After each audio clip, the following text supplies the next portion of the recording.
I remember during the presidential campaign when Joe Biden promised not to raise taxes for anyone making less than $400,000 a year. And I was thinking, well, that's really dumb.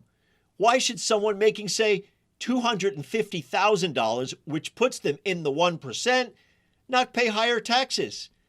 I figured right then this was a purely gross and stupid political calculation, meaning let's not piss off the people in the suburbs who voted for Trump and we're trying to get them on our side. Well, really? Why not try a direct populist argument to reach a whole lot of people who are making under $100,000 and get angry about taxes because they have to pay a heavy load, but see people making $250,000 paying a relatively small sum? Well, the answer is because Democrats. But there it is. Biden's foolish, in my view, line in the sand is at $400,000. Does that make any sense? And is there another route to take? And by the way, as an aside, how is it that Netflix is paying a measly 0.9% of taxes on its huge windfall revenues in 2020? Well, that was kind of a rhetorical question. We know the answer. Because of all the tax scams blessed by both parties. Wouldn't you like that deal? But sorry, you don't have lobbyists who can pay off politicians to pass those corporate tax breaks. But anyway, for the answers to all of that, back with us is Matt Gardner, our regular tax guru, and he is a senior fellow at the Institute for Taxation and Economic Policy. So it's essentially a new year, Matt, and we are talking, obviously, among other things, about taxes because April 15th is approaching, at least for individuals. But in the bigger picture, we're talking about any changes that might happen given the new administration in terms of taxes. A lot of thought going into how do you roll back the outrageous Trump tax cuts, which, as you guys documented, overwhelmingly went to the wealthy and to corporations. So the first question I want to ask, I've dealt with the question of reconciliation here on this podcast, meaning the ability of Democrats to pass something without needing a supermajority, meaning 60 votes, because as you well know, I'm saying this as much for my audience, as you well know, in most cases, you need 60 votes in the Senate to pass something in order to get around the filibuster. But under reconciliation, you just need a simple majority, which the Democrats just have by the skin of their teeth with the 50-50 tie and the vice president casting the tie-breaking vote. So, can tax changes be done through reconciliation? Almost without exception, everything that President Biden has proposed on the tax side can be done through reconciliation because it's a tax change. Where you run into trouble is when it departs from budgetary impacts and you start doing other stuff. Then you need a supermajority, or you can need a supermajority.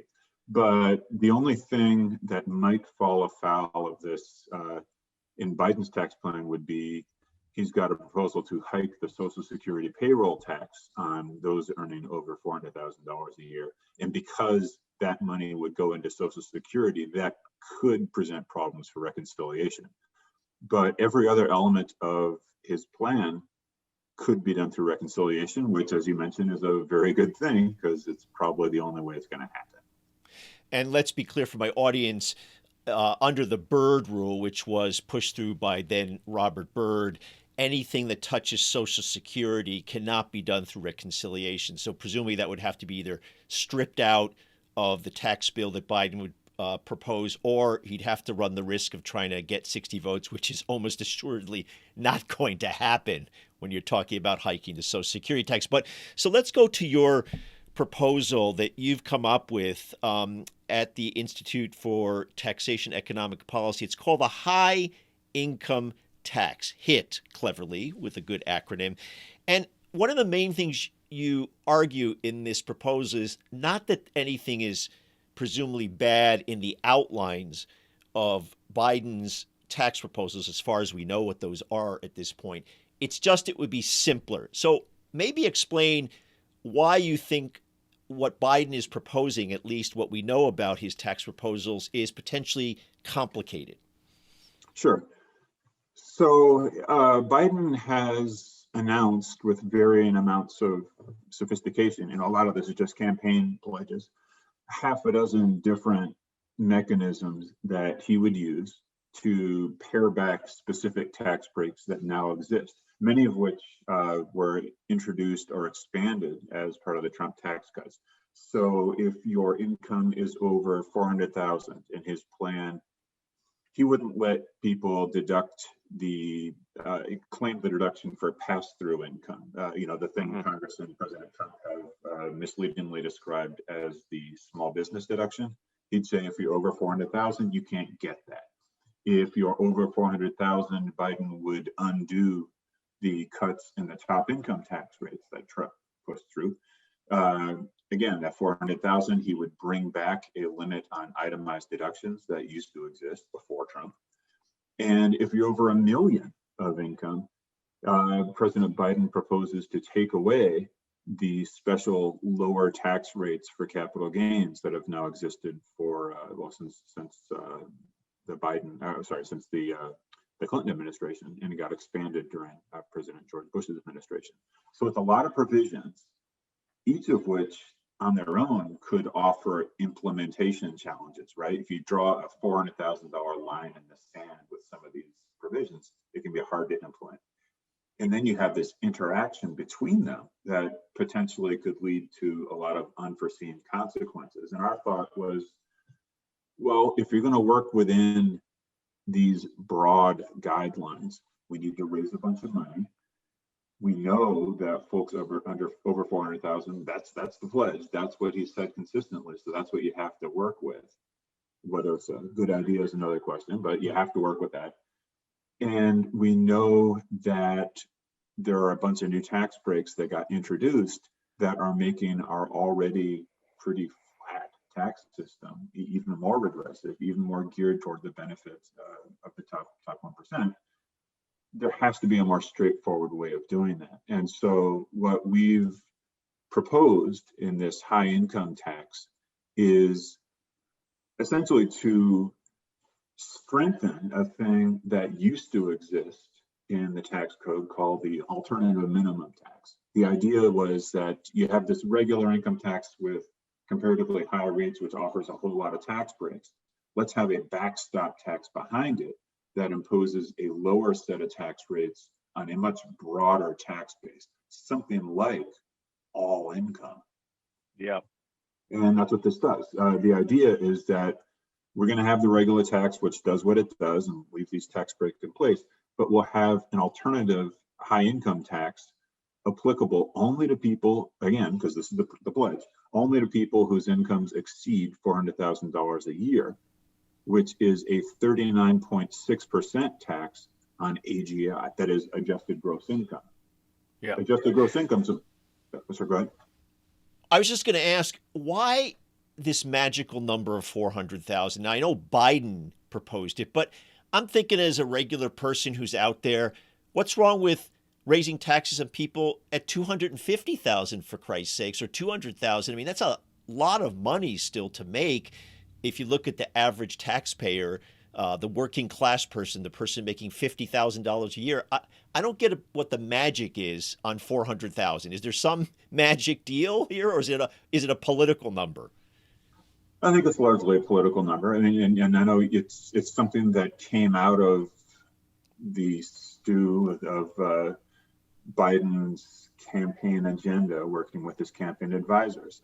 There's an entirely different conversation, by the way, about whether it's a good idea and what it says that he and his team thought the only way they could get elected was by pledging not to require an ounce of sacrifice from anyone under $400,000. That itself, I think, it was basically a pitch to the suburbs, right? It seemed like that's what they were doing. They were saying, let's not alienate suburban voters, no matter how bad that is for the country, really. And let's let those people get away scot-free. And this is mind-boggling to me. Separate aside, I don't buy the whole deficit hysteria. That's number one. But the point is, if you're going to get revenue and ask, as you point, equal sacrifice, shared contribution, it's mind-boggling to me that clearly from just a political reason, there's no economic reason to draw the line at 400,000. This is all about politics, letting those people the people in the suburbs really get away under 400,000 at the expense of working class people who are struggling to make ends meet and who are actually not able to even buy food. Right, exactly. And yeah, I think it's right to describe it as a basically political thing. It's the thing that has very different impacts in different states. It's obviously wealthy suburbs, wealthy cities on the coast are more concerned with this, whereas most of the poorer states, you'd have to look very hard to find someone making over these amounts. So it's geographically pretty varied, and it's a number that just seems fanciful, I would imagine, to most Americans, except aspirationally. We'd all love to be in a place where we will earn over $400,000, but very few of us will ever get there.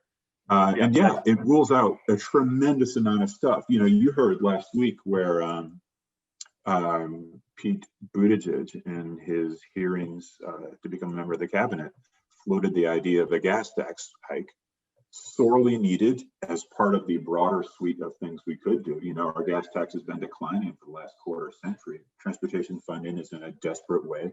It probably should be part of the solution. Utterly off the table by any understanding of what a $400,000 pledge is. And of course, the broader difficulty, I was alluding to sort of the implementation difficulties with some of Biden's ideas. He has very good ideas for paring back tax breaks, for making sure that we provide a lot more revenue in a way that gets virtually all of the revenue from the very best off Americans, which is important in augmenting our not very fair tax system right now. But to guarantee, as he has, that not a soul in America earning under $400,000 would be affected at all by these ideas is really hard and could complicate the tax system tremendously. That's the underlying concern. So what's insane about it also is on your gas tax point.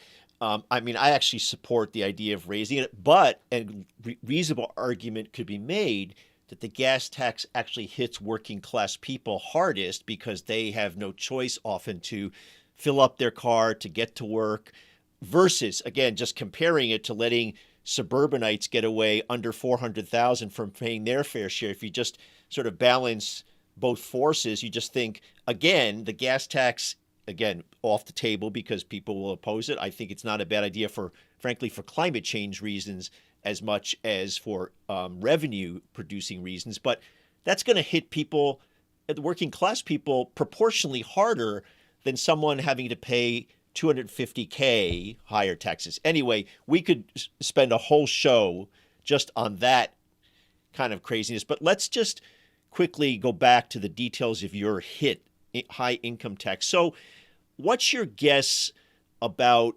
you've done some analysis, that your tax aimed at folks making over $400,000 a year, it would actually bring in more revenue than the package Biden is proposing, as I looked at your analysis. Is that right?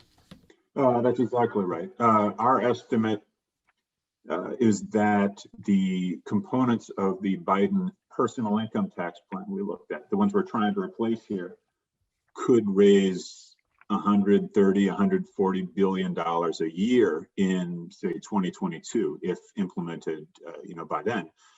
Our alternative plan would raise more like $250 billion a year, so substantially more. And I'll point out that that there's what Biden has proposed and there's what Congress is talking about. Biden has these revenue-raising ideas.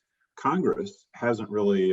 Some members of Congress haven't really stopped talking about getting rid of the SALT cap, which obviously is a tax cut, for the last 3 years. And if Congress does the things Biden has proposed and simultaneously gets rid of the SALT cap, most of that $130 billion a year that Biden's revenue raisers would raise, most of that goes away. So our alternative plan, really, the sensible comparison is not the $130 billion that Biden wants to do versus our $250. It's the $40 billion that would be left over after getting rid of the SALT cap versus that $250 billion. So it's a Now simpler. let's just, because we have a ban on acronyms here on this show, I'm just teasing you.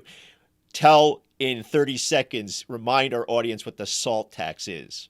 Sure. Until 2017, you were allowed, if you're an itemizer, to deduct all your state and local income taxes or your sales taxes and the property taxes that you pay in your home on your federal income taxes, which had the effect of offsetting a bunch of these state taxes. Starting in 2018, you can only deduct the first $10,000 of state and local taxes paid. So property taxes, add them together with your state income taxes. You used to be able to write it all off. Now you can only do the first 10,000.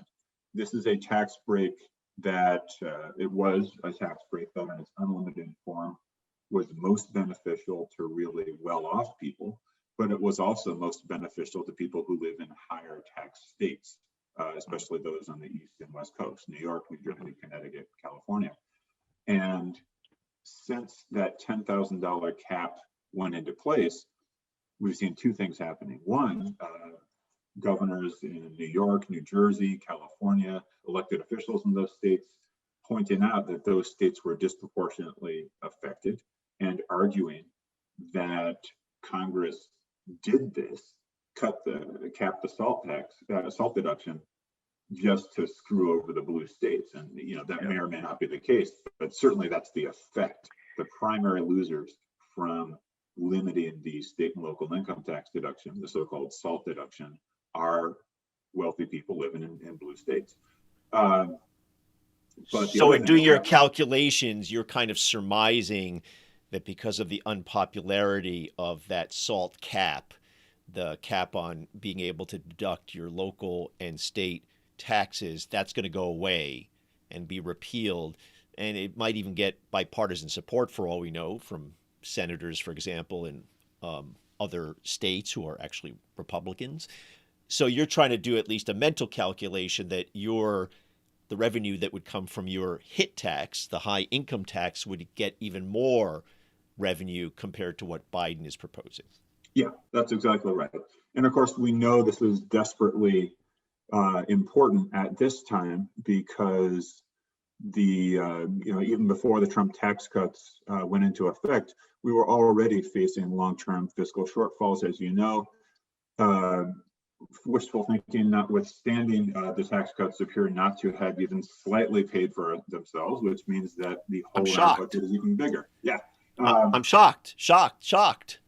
Well, when the Council of Economic Advisors says it, you have to at least contemplate the possibility. Of course, it hasn't happened. So the revenue raising needs were pretty desperate even before the pandemic. And now, as has been widely noted, we're in a situation where so many of us have gotten hit so hard by this pandemic, it heightens the need for those who are still well off to pay their fair share, to not take advantage of these tax breaks. And so, it's exactly time to start thinking about ways, not just of raising revenues, but of raising revenues very specifically on those who are still well off at a time when so many Americans are suffering. So, and I always wonder, in fact, at this point, why, in fact, we don't have tax rates at 45%, 50% on those very, very wealthy people. And there was a wealth tax that was being contemplated during the election season. It was especially put forward by Bernie Sanders and Elizabeth Warren. And yet I don't see that on the table from the Biden folks. Have I missed something in terms of the wealth tax? It's certainly been discussed, but it's not part of the plan. That's kind of insane. And, that's kind of insane when you think about, I just did a segment last week, which my audience can go back in the archive and look at the conversation I had with my friend from Oxfam, Paul O'Brien, about the enormous amounts of money that have been reaped by the billionaires, Jeff Bezos and the like. And we're going to come in a minute to chat briefly about Netflix, but it's kind of shocking, the huge scale of wealth that's just been accumulated in the pandemic while most people have been suffering, have lost their jobs, have lost income, can't pay for food, lost their savings. You've got a handful of people that have made trillions of dollars more. And so it should be on the conversation, on the menu, raising tax rates even higher, way above 40%, and at least having a wealth tax. Yeah, I think those are both good points. On the tax rate side, the first thing I'd say is just that going back to 2017, a lot of us hoped vainly that when President Trump finally put tax reform, at least theoretically, on the agenda, maybe instead of just seeing a bunch of tax cuts, we'd see some base loophole closing, both on the personal and the corporate side. Get to the point where we're taxing close to 100% of income. Yeah. And then that requires less heavy lifting with the tax rates. Do the rates if you have to, but think about the base first. And, laudably, what Biden has proposed and our approach to this as well goes right at that. We're broadening the base and then thinking about the tax rates. But yeah, there's certainly no magic limit that says the top marginal rate can go no higher than what we had before President Trump came along. That itself was the result of decades and decades of supply side based marginal rate cuts. So we ought to be open to something more than that. The wealth tax, I think that's a great conversation to have as well. I'm rooted in state and local policy. I know that every state already has a wealth tax, and as has been widely noted now, it just happens to be a wealth tax that only applies to the forms of wealth that low and middle income people have, houses. It does not apply, almost without exception, to the stocks, the bonds, the assets that form the lion's share of what the best off Americans have. We used to think about property taxes as a state and local thing in the 19th century, in the 18th century, as more universal, as a tax on wealth. And we've gradually moved away in this decentralized state and local way that we do from taxing all wealth, taxing just poor and middle income people's wealth. And we should talk about getting to a more universal approach to this. It would require federal involvement. I think that could be pretty hard, given that right now it's a state and local thing. But it would be such an unequivocal improvement in the fairness of the wealth taxes we already have. And we should think about it that way, not as creating this new tax on top of all the other taxes, but as improving a wealth tax that already exists, making it more rational, making it more universal, and absolutely making it more fair. Yeah, well, that totally makes sense. And if you think about the old saw about why Willie Sutton robbed banks, he said that's where the money is. And it's true also when it comes to thinking about the wealth tax. That's a huge amount of money. And you and I have talked about this over a number of years. All that money is made by those billionaires through two things: the sweat and labor of regular people and the investments that you, me, and every taxpayer has made in education and roads, and you just go down the list, and those folks should be giving back far more than what they get. And I often think that just the fact that billionaires exist is an economic really screw up, and billionaires should not exist in a moral society. But let's spend the last couple of minutes that we have here as a little transition. You just put out something today about Netflix. And it's really indicative of what's been happening as you and I just spoke over the last year, where because of the pandemic, there have been certain companies and then certain billionaires who have basically made huge amounts of money because of the reality that people have been forced to stay at home and sit on their couches. And in the case of Netflix, sit on their couches and watch movies, or just shelter in place and make use of all sorts of services that, while we're already making money, now made huge gobs of money because of the reality of the pandemic. And Netflix, as you point out, its current federal tax for 2020 was $24 million. That's on profits of $2.8 billion. That was the income, sorry. And that's just 0.9% of the company's pre-tax income for the year.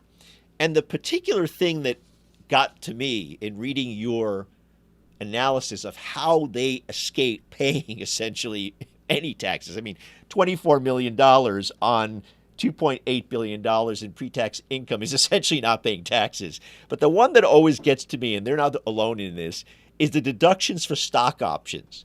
Netflix executives and other employees, for their stock options, the company deducted $339 million, which to me just screams of self-dealing, because the very people that are benefiting from stock options, which is those CEOs, they're the ones making the decisions then to take advantage of that tax write-off, which of course Congress in its infinite wisdom allowed, but it's legal. I want to be clear. It's not to do something illegal, but it's outrageous.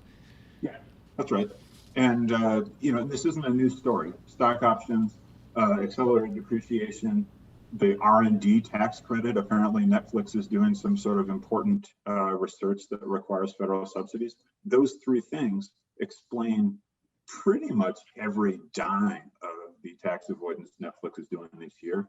Also true last year when they paid a very similar rate. Also true in 2018 when they didn't pay any taxes at all federally. So it's we know exactly what's going on.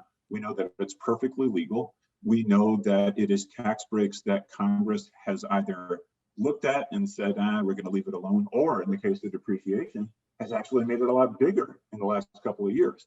So, it's straightforward to be mad at Netflix about this, not least because they have said some really disingenuous things, and we've observed this in the past, about, oh, no, we do pay a lot of taxes. But at the same time, this ought to be laid right now at the feet of Congress, which had every opportunity to get us to a place where this wasn't happening. You talk about the haves and the have-nots. I think that is a very important context in which to think about this. Earnings season just started. All the big companies have fiscal years that correspond with the calendar years, which means right now they're putting out their annual reports summarizing how things went for them in 2020. And just as it's true locally, looking down the street at all the businesses that are going under or can't stay open, the earnings reports are looking brutal in many cases. If you're in the retail sector, if you're in the service sector, anything that requires people to go places and do things, companies are just doing terribly right now. There are a lot of losses, a lot of impending bankruptcies. So when you see sectors like tech, obviously, where the Netflix is, Amazon, which is going to release its annual report in a couple of days, and see these companies not just staying afloat, but boosting their pre-tax income by $1 billion, as Netflix did this year, you have to ask, if Netflix doesn't pay, who's going to pay the corporate income tax? These are exactly the guys, exactly the companies, exactly the wealthy individuals that we need to be looking to pay their fair share right now. Well, the upshot then, as we wrap up here, is essentially that this system, and you've been on this for a very long time, is constantly gamed against the regular people, that we should be thinking about taxes way above 40%, in my opinion, on very rich people. We should certainly be taxing folks at the level of 250, 250,000, 200,000. We shouldn't let them get away with just lower taxes. I mean, if you make over $400,000, for sure you should be taxed, but there's no reason that other people shouldn't be taxed at 40% and higher. Wealth taxes should be on the table. We should take away these incredible deductions like stock option deductions that companies like Netflix are taking advantage of, because otherwise we're constantly being fleeced by the system. And it's true that both parties have engaged in this, and frankly, the people have to rise up and vote those people out who are supporting both parties, who are supporting this kind of, essentially this robbery of the people. Matt, it's always great to talk to you. We're going to keep on this as the Biden proposal rolls out and see how it develops, and we'll have you back on the show. All right. Thank you.